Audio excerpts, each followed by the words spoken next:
Good morning, good afternoon, or good evening, whenever and wherever you're watching or listening. This is the Awesemo NHL DFS Strategy Show, and I'm your host, Michael Clifford, aka Slim Cliffy, and joining me for the next hour to talk about trade deadline day and also maybe some DFS. Our single entry assassin, Mr. Joshua Harris. Josh, how you doing today, buddy?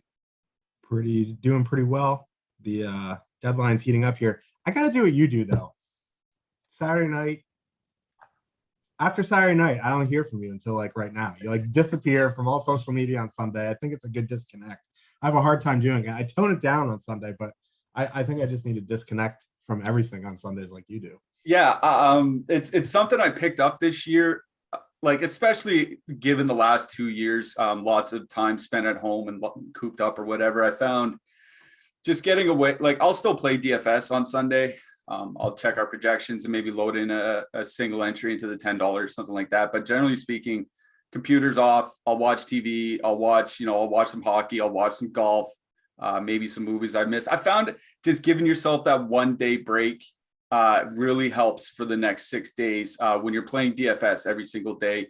Like we're into month 7 of the NHL season now, right? Yeah. So like, if I understand, I fully understand people wanting to take a break or maybe taking a Sunday off or what have you. I find it really does help, but it also gets me away from tilting late Saturday night, which is something that happens a fair bit. But let's talk about yesterday's slate a little bit before we jump to the trade deadline day, because kind of a couple interesting games. One was Buffalo going into Vancouver and winning 3-2.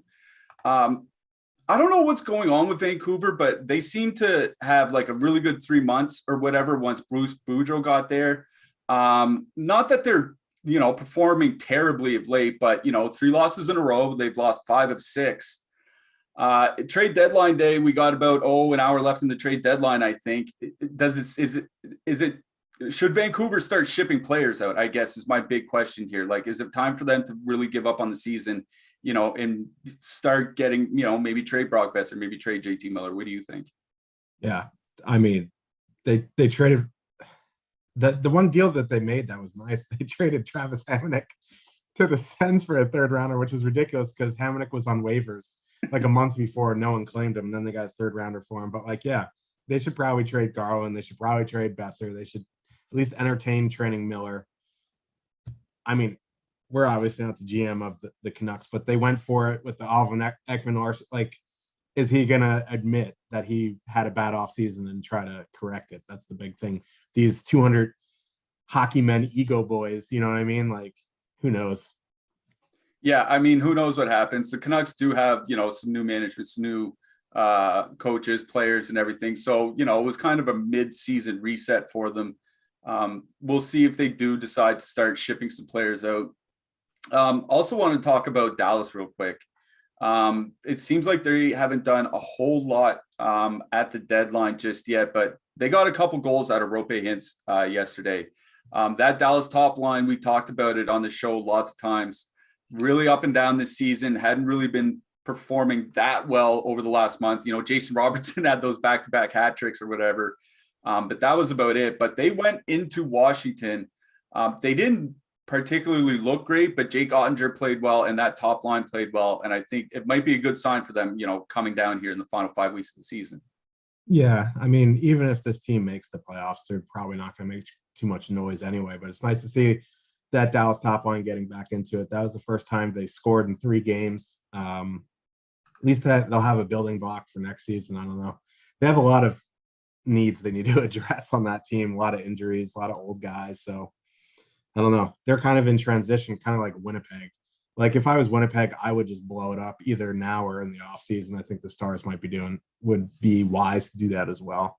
Yeah, let's talk about blowing it up in the trade deadline in a second here. Before we do that, just want to give a special shout out to Yahoo Fantasy. Yahoo has been our sponsor this entire season. They've been very good to us. If you haven't checked out Yahoo yet, we very much recommend doing so. We have some giveaways for first-time DFS players over on Yahoo. So we'll talk about that a little bit later in the show. If the chat could, please throw us a thumbs up, click that like button. Those likes really help us out. Click the subscribe button if you haven't yet already. Those subscriptions help juice this show's numbers, this channel's numbers, keeps these shows coming on a regular basis. And make sure you click that notification button to get alerts whenever we do go live. Free premium tools and data up on the site today. We have them almost every day. Today is no exception. We have NBA ownership rankings and our NHL player rankings, both up on the site for anybody to peruse. So whether you're playing NBA or NHL tonight, just head on over to Awesemo.com and see what we have going on. The Awesemo podcast channel is giving away a free month of Awesemo Plus Platinum. So head on over to the Awesemo podcast channel in the link below and give us a 5-star review with your Twitter handle or your Awesemo username attached, and you will be entered to win a free month of Awesemo Plus Platinum. All right, Josh, we do have only 4 games to talk about here. So let's talk about this trade deadline a little bit. We got some big trades over the weekend. We haven't seen some big trades happen yet today. I guess Marc-Andre Fleury might count as one. 2 guys that were rumored to be traded, and we just talked about Dallas briefly. Nashville is on the slate today as well. So we'll talk about Nashville and Dallas here. Philip Forsberg and John Klingberg. Neither have been extended by their teams just yet. Both, I believe Nashville is in a playoff spot. Dallas is just out or just in, like right on the fringe with Vegas and, Edmonton. Like there's 3 or 4 teams all in that grouping right there. So they're all kind of fighting each other for a playoff spot. And like you said, if Dallas gets in, it's probably like as the first or second wild card. And that means they're getting Calgary or Colorado in the first round. And John Klingberg, like there's been a lot of talk this year, both from him and from the team, that it doesn't seem like there's a lot of good blood right there. And it like doesn't seem like they can extend him. Like, is it a mistake here for Nashville and Dallas not to be shipping out Forsberg and Klingberg? What do you think? Well, they almost confirmed that Forsberg's staying put. They're just like, yeah, we're listening, but I don't think we're gonna. And then they go out and make a couple of trades for some blue liners, which is just, I don't know. I feel like someone in that front office needs to be like, dude, come on, man. Like, we should sell here. There's no point in getting into the playoffs here and just get rolled in the first round. Like, it's going to end up where, like, they're going to trade Forsberg's, right to talk to contracts for, like, a 5th rounder in the offseason. That doesn't make sense. They can get a massive haul right now. We'll see if Klingberg gets moved. I haven't heard much chatter about it, but obviously we're not plugged into the NHL GM circle. We could just conjecture. I'm sure he would, get a nice haul too. Like there's plenty of teams who can benefit from having Klingberg. So Yeah, I like Klingberg had been rumored to Toronto a little bit this year. I mean, it didn't really make sense with their cap situation, but I was surprised that Klingberg especially hasn't been moved. But I guess like with Miro Heiskanen being out of the lineup with Mono now, like with Heiskanen out, if you trade Klingberg, like, you know, that's definitely just shipping it in for the season, right? Might as well wave the white flag though. I mean, they're a point out of the playoffs, but like they're a point out of getting like nuked by the Flames or the Avs. So like, yeah. Yeah, I know, but you know, when you're a GM and you're trying to look after the team, I guess it is a little bit different. Yeah, it is weird that they haven't shipped him out. One trade that just came across, like you mentioned, Nick Leddy going to St. Louis, and it's I'm laughing.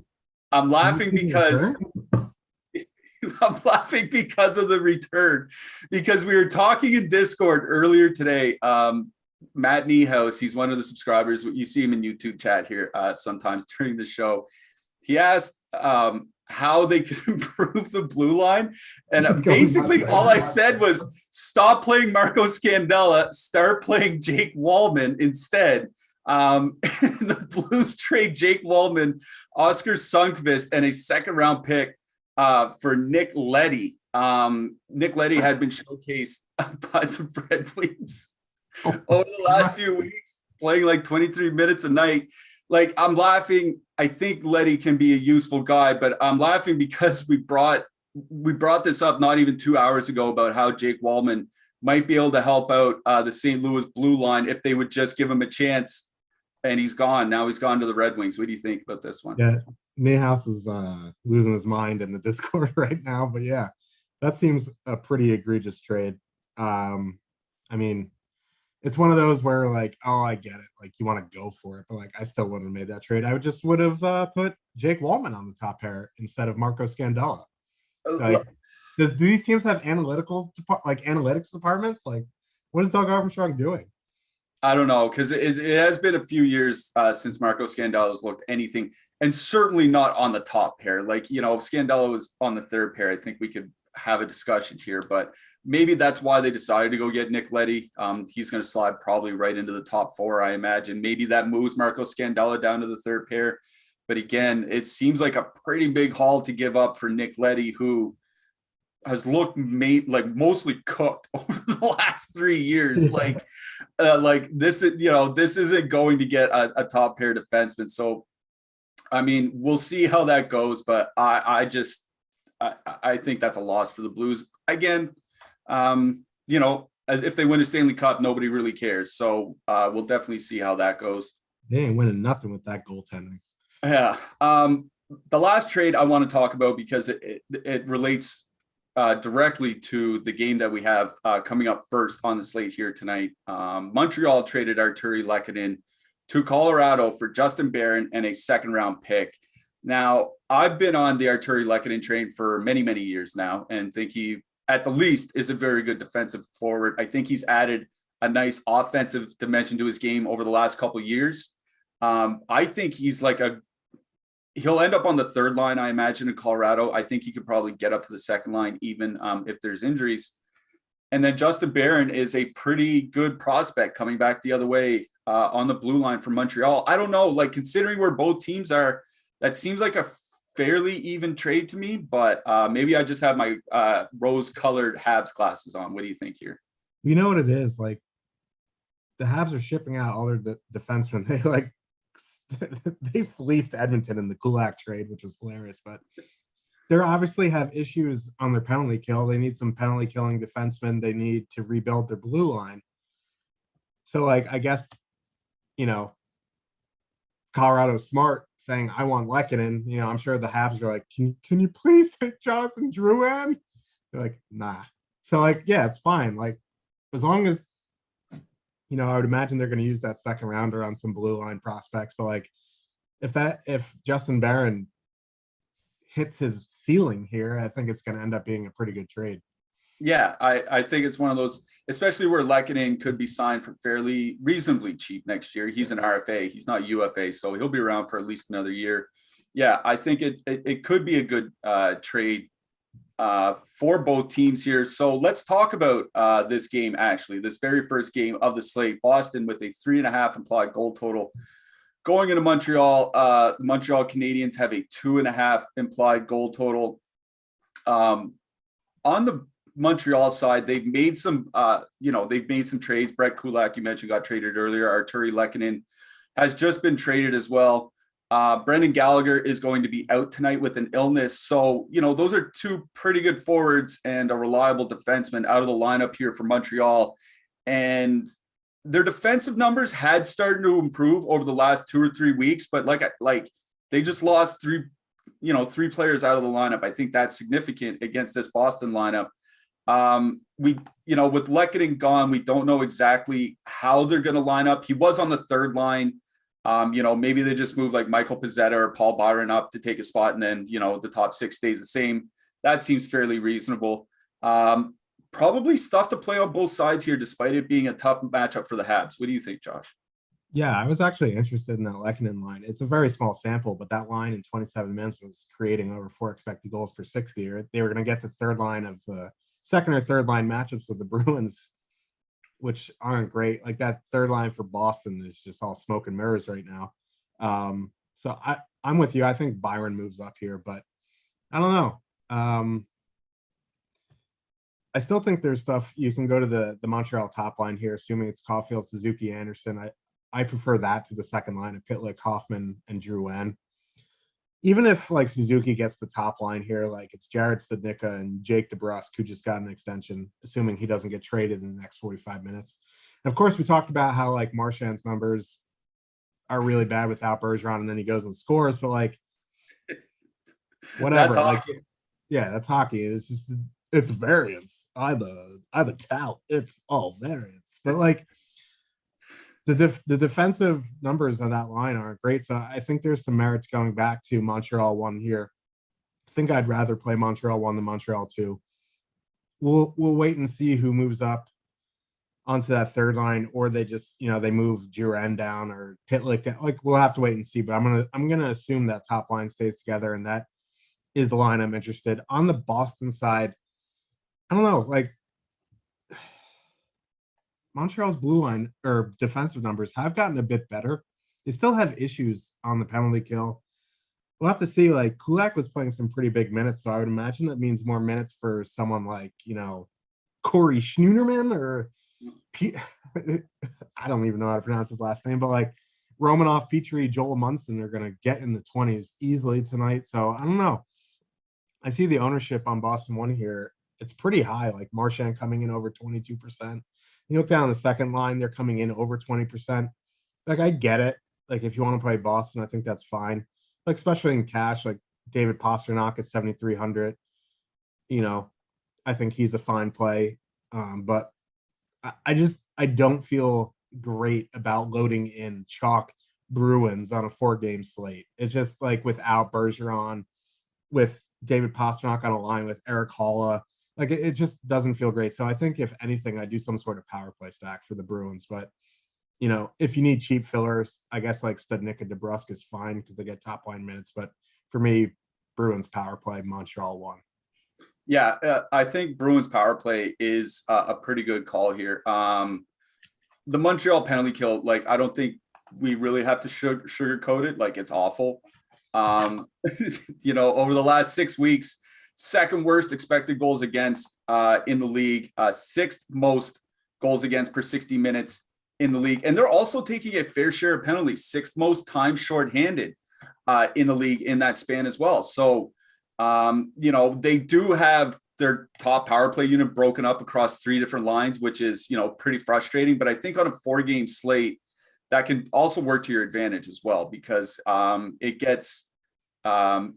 can get a unique combination in there, and you don't have to worry about 22% owned Eric Hall, Taylor Hall, David Pastrnak. So I agree with you on power play stacking the Bruins. It's just you also worry just about ice time. Like Jack Studnicka, technically on the top line, he played 13 minutes last game. Right? Like he's not going to play 19 minutes like Patrice Bergeron would. Like we have to factor that in. So I think a power play stack is probably where I would go. Like I think you can even just adding Charlie Coyle. Like he's been playing a lot of minutes of late. I think he's been over 20 minutes in the games that Bergeron has missed. So like throw in Charlie Coyle with Brad Marchand and Pasternak or something like that. I know it's brutal to stack across three separate lines. I get that. But with such high ownership, I think it makes a lot of sense on the Bruins side, especially with Montreal taking so many penalties and having such a bad penalty kill.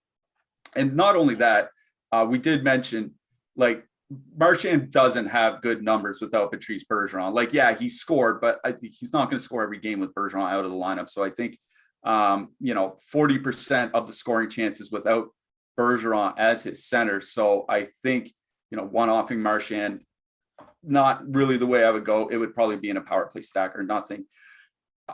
There's some talk in our Discord about playing some Boston 3 here tonight. 2 hours ago, I would have said no, because I would have thought they probably get that Lehkonen Armia matchup, and that's not a very good matchup. And it's not as if Boston 3 has been very good either. 42% of the scoring chances in their minutes together. It's that they're shooting 21% at 5-on-5 in the month of March. Like that's why they're looking so good. So I think it would be on the Montreal side, 2-man Dvorak or Armia or something like that. I think that's probably I wouldn't play the second line for the Habs, like Drouin, Pitlick, and Hoffman. That just looks like an abysmal defensive line for me. Hoffman and Pitlick have only played about 50 minutes together, but in their 50 minutes, they're getting out scoring chance basically 2-1. So I imagine that Montreal second line, Drouin, Pitlick, Hoffman gets depth matchups. So maybe that's where you can bring in some Boston 3. But it's Montreal 1, maybe a 2-man from Montreal 3, Boston power play for me out of this game. On the blue line, as you mentioned, with Brett Kulak gone, it's a fair bet that Corey Schueneman sees some more ice time. I believe he jumped all the way up to like 20 minutes in their last game, and he's getting some secondary power play minutes as well. So yeah, I think you can see like their top 4, Edmondson, Petrie, Romanov, Schueneman, all around 20 to 23 minutes or something like that, with, the third pair down around 16 minutes. But, Chris Weidman still runs the top power play unit. So that kind of throws a wrench in things. I think on the Montreal side, I would go back to Alex Romanov. He's been blocking a lot of shots since he's been getting more minutes. This is a good shot blocking opportunity for him here tonight.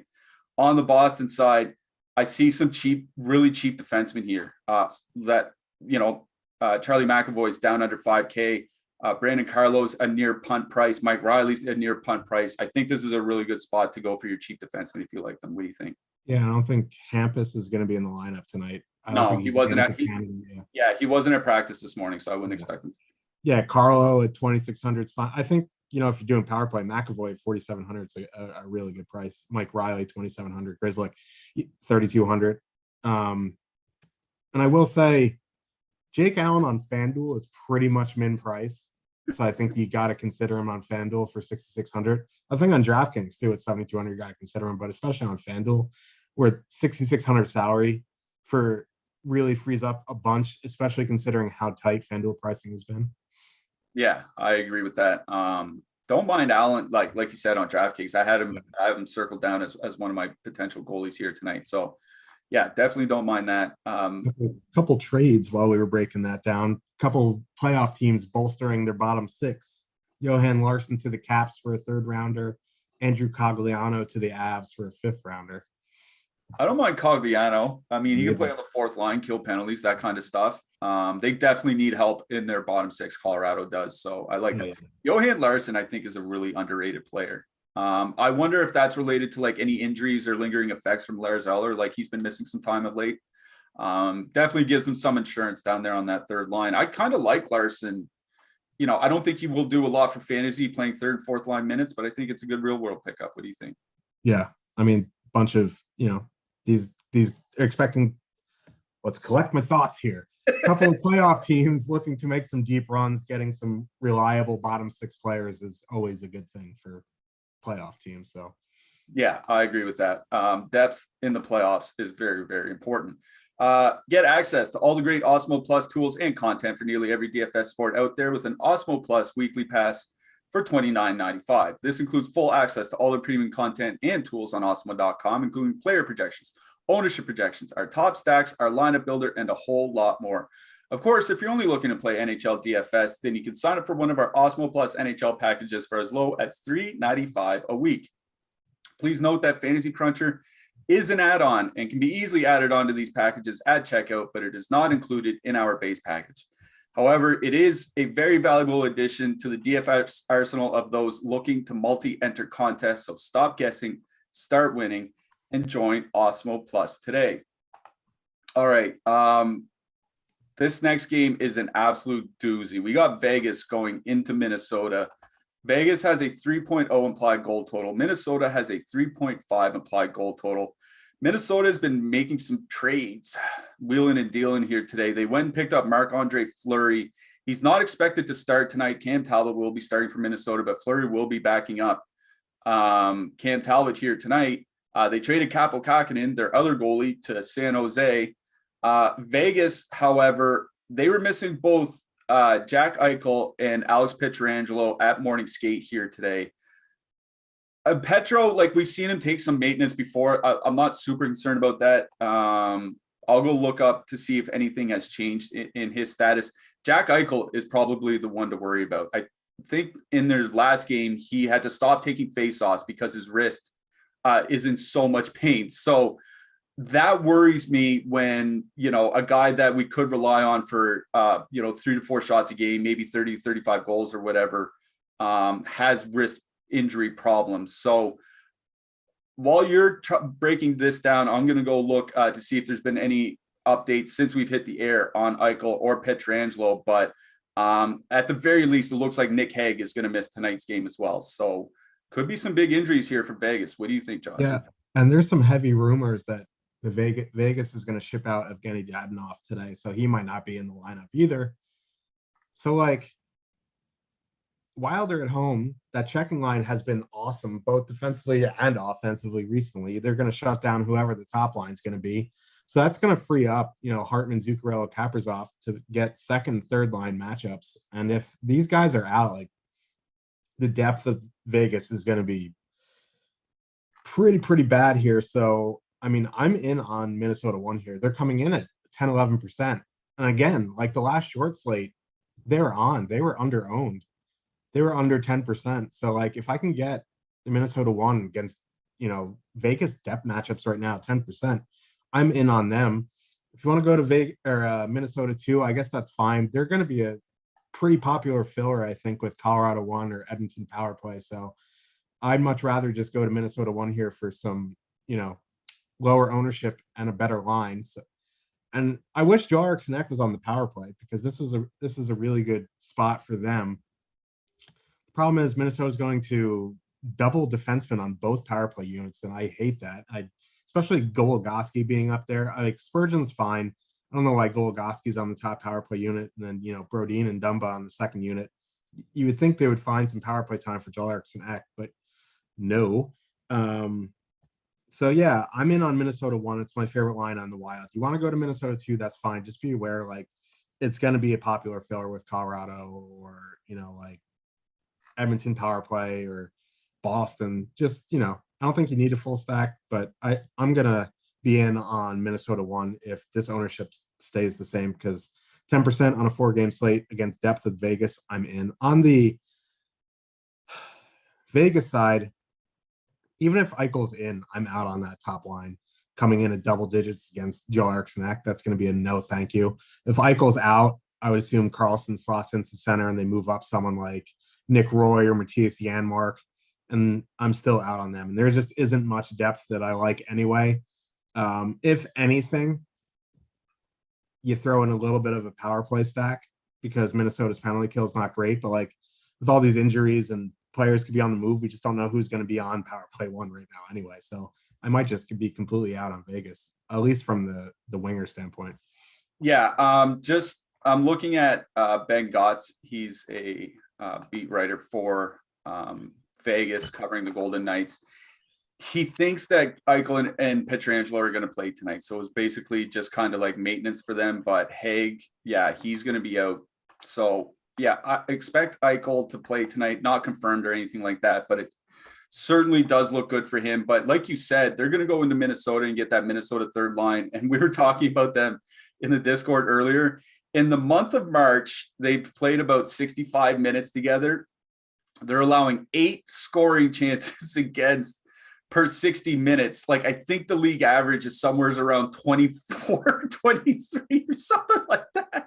Like, they're allowing 8 per 60 minutes. Like, no, that's not going to persist, but it speaks to just how good this line is defensively, and has been for a few years now. And that's the matchup Vegas is going to be going into here tonight. It's going to be going right into the teeth of that lineup. So, like, you have an under-leveraged Vegas one line coming in at reasonable pricing. It's a terrible matchup, and Eichel might be injured.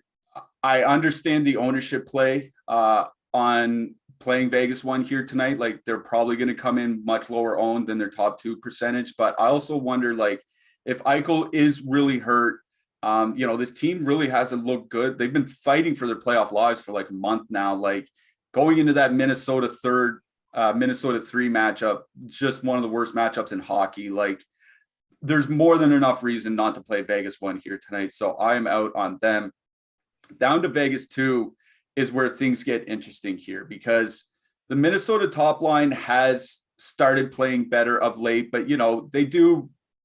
It's not a perfect match. Like, you won't see Minnesota 1 versus Vegas 2 every single matchup. So, that Vegas second line, we'll see some of the Minnesota second line. The Minnesota second line hasn't been as good defensively. They have been pretty good, just not as good as Minnesota 1 of late anyway. So I think if you want to play like Roy Stevenson, Roy Carrier as a cheap, filler to go with super expensive Colorado or super expensive Edmonton or something like that, I think that's perfectly fine.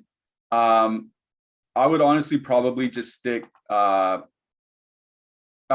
probably the only line that I would honestly really target from the Vegas side, because, like you said, I think Evgeny Dadonov is about to get traded. So that third line is going to get mixed up. The first line gets a terrible matchup. So it'll be only Vegas 2 for me on that side. On the Minnesota side, like, all 3 lines, I think, are realistically in play here.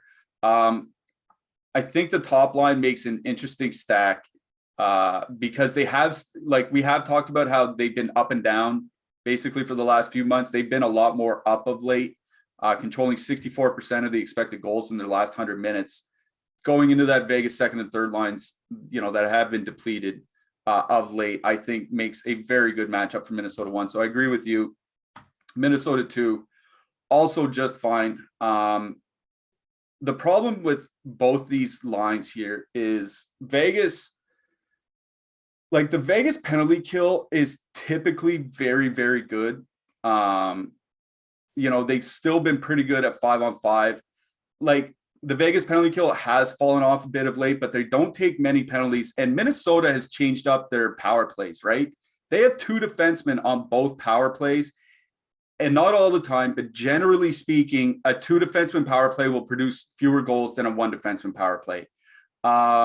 It's just the nature of needing skilled players to generate goals in a situation like that. And, Alex Goligoski is not more offensively gifted than Kevin Fiala or Matthew Boldy or any of those guys, right? Like, it is a step down on that top power play unit. So that's kind of what's giving me pause with Minnesota here. I hate that they're running 2 defensemen on both units. With that said, Minnesota 1 coming in with fantastic leverage here tonight. So I do like them. If you want to dip down to Minnesota 2, that's fine. But I think this is a Minnesota 1 game for me. So Minnesota 1, maybe some Minnesota 3. If you want a cheap filler, like a 2-man of Eriksson Ekfelino or something like that, I think is fine. But Minnesota 1 and maybe some Vegas 2 as a filler for me out of this game. On the blue line, with Nick Hague out, it would generally speak to Zach Whitecloud getting more minutes, but I saw Ben Hutton play 22 minutes in the last game that Nick Hague missed. So, Ben Hutton, min price over on DraftKings, if he's going to play 22 minutes, I think that's just fine. I know I was just bad-mouthing Alex Goligoski, but if he's 3,500 on power play 1 for Minnesota, he's got to be heavily considered as well. What do you like for defensemen here? Yeah, I agree on Ben Hutton, min price. I see Derek Pouliot in our lineup builder. He got claimed by Seattle, so don't play Derek Pouliot tonight. They called up Jake Gladys, so he'll be in for Derek Pouliot. And then I'm also fine with Shade Theodore at 4,800. I know he's been bad, but 4,800 is playable. On the Wild side, pick your guy. You want Brodin, play Brodin. You want Dumba, play Dumba. You want Goligoski, play Goligoski. You want Spurgeon, play Spurgeon. I think, I would lean towards Goligoski and Spurgeon for power play 1, Brodin, power play 2, but he has decent peripherals. So I go Spurgeon, Goligoski, Brodin, Dumba. Yeah, I don't disagree with that. What I disagree with is what the Winnipeg Jets just did. No, I'll tell you why. Okay. I went to Cap Friendly while I saw that Sanford to Winnipeg for 5th rounder. They're over the cap by pretty much Andrew Kopp's salary. So I think he's on the move. Okay. I mean, yeah, okay. That does make sense. Like, I get that you need some sort of replacement, but Zach Sanford's a UFA. I don't think Winnipeg's making the playoffs. Like, I think they're just bringing in a body. Just call up somebody from the AHL. Why are you spending draft picks? I will never understand NHL general managers. Shevel David. For the life. We do have to move on, though. We can't just spend all our time talking about the Winnipeg bottom 6. We have to talk about Yahoo. We have partnered with Yahoo Fantasy this NHL season to bring you some great offers. Check out our exclusive limited time offer, which gets you 1 free month of Awesemo Plus Platinum. To qualify, you need to be new to Yahoo. Sign up for an account via the link below, deposit and play. That's it. Yahoo will send us your name after you played in your first paid contest, and we will reach out via email with your coupon. If you'd like to speed up the process of getting access, just email support@awesemo.com and we'll get you set up. You can also claim a free $10 of site credit by clicking the link in the video description below, and that can be used to enter any Yahoo contest, including tonight's $2,000 NHL Baller. Make sure to use our DFS tools and projections designed specifically for Yahoo to give yourself the best shot at winning big. All right, Josh. I see the Red Wings are retaining some of Nick Leddy's $5.5 million cap hit, which kind of makes the return make a little bit more sense. But oh my God, that's going to be my favorite trade of the day. Let's get to this next game. Edmonton, 2.8 implied goal total. They're going into Colorado. The Avs have a 3.8 implied goal total. Edmonton and Colorado look like they're basically going with the same top 6s that they have been running of late. On the Edmonton side, that means like Zach Hyman and Jesse Puljujarvi, who are both Leon Draisaitl's wingers, are not going to be on the top power play unit for Edmonton. That certainly makes stacking here very, very interesting, really on both sides, I think, because you have Nazem Kadri down on the second line for Colorado. He's part of a very good top power play for the Avs. So I think there are, some interesting stacks that you can do here with the top 6 on each side. What do you think about this game, Josh? Yeah, and I loaded in the Avs power play, full power play into the lineup builder. And with the cheapest goalie on DraftKings, you are $50 per player short of making it. So you cannot full stack the Avs power play unless there is a cheaper goalie than Jake Allen going tonight, which I don't think there is. Well, not unless we get, some AHL call. Yeah. So I'm in on Colorado one here. They have massive ownership, but I know I got bombarded last time. I said it's Mike Smith and he had a really good game, but we're getting our redemption today. We're gonna get our redemption with Avs power play here. I don't know, Nishushkin moving up. They started out pretty slow, but the past few games they've really picked it up in terms of offensive and defensive numbers. So I'm in on Avs 1. You want to, slot in Kadri to save some money over McKinnon. That's a scary proposition, but doable. I think you can get them in fairly comfortable with Kel McCarr. That might be an interesting way to get a little bit different is just to play them with Makar, because I think people are going to want to try to get in like a Fiala or bits of Minnesota too here, when you can just play Makar and there's some other really cheap lines that you like. So I'm in on Colorado 1. I like Colorado 2. I would prefer, you want to go to Kadri Burakovsky 2-man. I think that's fine, but like I really just want to focus on the power play here. Colorado 1. I think, while Landeskog is hurt, this isn't for this slate, obviously, but I think Lekkonen's going to move into the top 6 until Landeskog's ready, which is going to be a nice second line, but that's neither here nor there tonight. I'm in on Colorado 1. Then you look to the other side, and it always makes me nervous when Connor McDavid gets low ownership here. Like 6%, his line mates are coming in at 3-4%. I think in GPPs, this Edmonton 1 here makes her a very good GPP play here. The top line for Colorado is very good, but they're not as defensively sound as they would be with Gabriel Landeskog there. So I think you can go to Edmonton 1 here. Colorado PK is okay. It's nothing special. They have goalie concerns. Like Darcy Kemper has been playing better recently, but 6% Connor McDavid just screams play me. Like this is a situation where you can one-off them. Like you don't want to one-off these guys like Matthews, who we always talk about, who's like 30, 35, 40%, McKinnon 40%. It just doesn't make sense. But Connor McDavid is 6.5%, Leon Draisaitl at 4%. These are guys you can one-off tonight. You can put them together. You can power play stack here. It is a 2.8 total. They're not, they're expecting the Oilers to score here. So I'm in on Edmonton 1, Edmonton power play tonight. I think it's going to be a nice option in GPPs. So yeah, Colorado 1, Colorado power play, Edmonton 1, Edmonton power play. Very important game from both sides here. Yeah. The one thing that I want to bring up about Connor McDavid is remember earlier in the season, he was shooting a lot. In fact, I was just looking through some of his stats, through the first 20 games of the season, he was averaging pretty much 4 shots per game.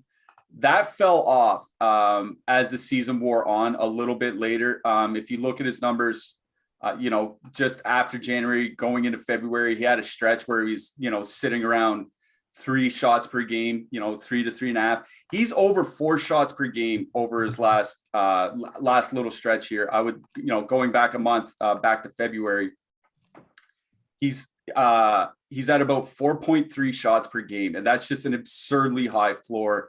It is nice to see him back shooting again, and he's producing. This guy has 11 points in his last 5 games. I agree with you with that one-off status. I even think you just full stacking the top line for Edmonton is fine here tonight. And I say that for this reason. Colorado's top line is good, but it is high paced, right? 39 scoring chances for about 29 against per 60 minutes. 29 against isn't awful, but it is fairly high paced. Edmonton's top line is generating 34. But the thing that I want to point out here is what you mentioned on the penalty kills. Neither of them are really that good. Edmonton certainly takes a lot more penalties, so the Colorado power play is technically in a better spot here. But I was looking at, believe it or not, the Edmonton power play numbers since they put Evander Kane and Kyler Yamamoto there are just off the charts great. Nearly 150 shot attempts per 60 minutes, over 15 expected goals per 60 minutes. That top power play unit has been very, very good since Kane and Yamamoto got put up there, which was surprising to me because Yamamoto has struggled a lot here over the last few years in some pretty good spots. And Evander Kane, typically not somebody you think of as a great power play producer, but the power play has been very good. All 3 guys on the top line for Edmonton are on the top power play. As you mentioned, they're coming in with very little ownership. Our top stacks tool has them at 5%. Connor McDavid's line is coming in at around 5% on a 4-game slate. Let's be a little bit reasonable here. I think Edmonton 1 is very much in play on this slate. If you want to go down to Edmonton 2, I don't have a real issue there, but I think I would rather try to take advantage of that Colorado penalty kill a little bit. So, add in McDavid, take out Kane, or add in Draisaitl, take out Kane, something like that to, double up on McDavid. Draisaitl, I think is fine. But at the very least, Edmonton won. One of my favorite lines on this slate. On the Colorado side, it is the Colorado top line that I do like, but man, they're coming in with nearly 40% ownership. I don't like, it's certainly playable. They are arguably the best line on this entire slate. It's just that ownership is just absurd. I just find it to be like way out of control. So I think it would be a power play stack that I would go with. I would make sure I add Nazem Kadri to that Colorado stack. I don't think you have to put in Cale Makar, but like you can take out Nathan McKinnon and put in Kadri instead. You can take off Mikko Rantanen and put on Kadri instead. You can do things like that. So I think it would be some sort of Colorado power play stack that I would look towards here. If you want to just even strength stack them, I'm not going to say no. They're both pretty good lines. Not a bad matchup, especially with Mike Smith starting. But I think it's the power play stack that I like the best from Colorado, given that Edmonton's penalty kill is not good. And they have the fourth most time shorthanded over the last 6 weeks. So that's where I am. Colorado power play, probably Edmonton 1. On the blue lines, like Cody, I can't believe I'm saying this. Cody Ceci has been up over 22 minutes of late. And, if this is a high-paced, high offense octane matchup, there could be a lot of block shots and shots on goal and things of that nature for him in this game. I would rather see him at like 2,700 than 3,100 on DraftKings, but I think 3,100 is just fine. Devin Taves, 5,200, obviously perfectly fine as a mid-range defenseman. Otherwise, I'm just correlating. What do you think? Yeah, I agree with Cece. You can, if you want the 2,700 version of Cody Cece, you could play Cowboy Chris Russell. I don't know. I think Nurse at 5,600 is fine. Maybe Tyson Barrie gets relegated to like Siberia before the game and Nurse gets some power play time, but I don't know. It's hilarious though. Kevin Weeks' tweets have been elite today. Just like I can't get enough about him tweeting in a different location basically every time he breaks a trade. It is some of the funniest. Like I don't know if he's like intentionally doing it to be funny, but it is some of the funniest trade deadline stuff that I've seen in quite a bit. It looks like a bunch of writers just got by a fake account. Jack Roslovic is not being traded to the Vancouver Canucks, despite what you might be seeing on your timeline here today. Montreal might be trading Jeff Petrie. That would certainly be interesting if they can actually pull that off. Here at Awesemo.com, we have an Awesemo Hall of Fame where we like to celebrate subscriber success. And if you'd like to get into the Awesemo Hall of Fame and have a chance to win a free month of Awesemo Plus Platinum, this is how you do it. You download the Awesemo avatar from awesemo.com/avatar and place in the top 3 of a contest with over 5,000 contestants, and then you tweet those wins into the Awesemo Hoff account. That's Awesemo HOF over on Twitter. You do all that, like I said, you can win a free month of Awesemo Plus Platinum. We've had some pretty good days here over at Awesemo. Obviously, that Fantasy Hockey World Championship by the Daz last weekend, but our buddy Nolan Kelly works here at Awesemo. He banked the mini max college basketball, done real well. Congrats to him. Banked first in the mini max. Congrats to Nolan Kelly. I see Nick Lepre taking down third in UFC over the weekend in his UFC contest. Congrats to him. Dave DeRimmer seems like he's putting up a parlay almost every other night. A 2-pick parlay over in NBA. Hit it 5x. Good job for him. Scott Boney taking down a lot over in the NBA, $55 in entry fees, over 12K in hits.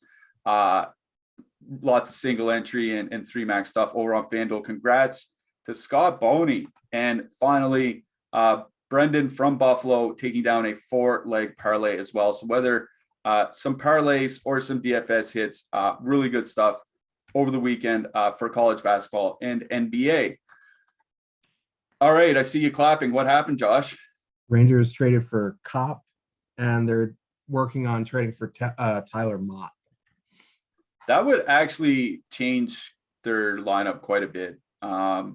That would actually like give them a very playable third line with Philip Hedl and whatever else they decide to do with that third line. But Montreal just traded the Hamburglar to New Jersey.